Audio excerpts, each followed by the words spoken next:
I think tech implementation is complete whenever the initial training has been completed. That doesn't mean implementation is complete when the back end is set up. Because what happens is that whenever you bring on a new tech system, you may work with your vendor, your supplier, or maybe you have someone in-house, or maybe you outsource it to someone like me that can help set up that tech solution.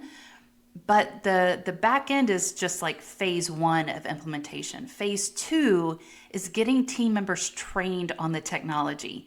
Because if you don't get them trained on it, and then, as they go through the training, you discover that they have a different workflow or they want to store their data differently than what was discussed in the back end implementation. You're going to have to go in and change things. And then that also may change future trainings coming forward.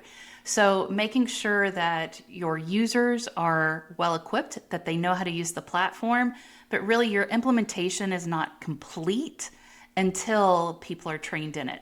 And then here's a little bit of advice is that once everyone is using the platform or the majority of your users are using the platform, I would encourage you to set up a cadence, whether that's monthly, quarterly, annually, whatever fits for your company, to continue training on that platform. Because I guarantee you, someone's going to use that platform and find a shortcut, or they developed a new formula or something with that platform that if they share that with the bigger company, that someone else is going to be going, oh, I've been doing that manually. I didn't know that we could do it, through this workflow process or something like that. So encourage that that continuous training with your platform. But for implementation purposes, once that initial training is complete, then I would say your implementation is complete and then you're off to the races.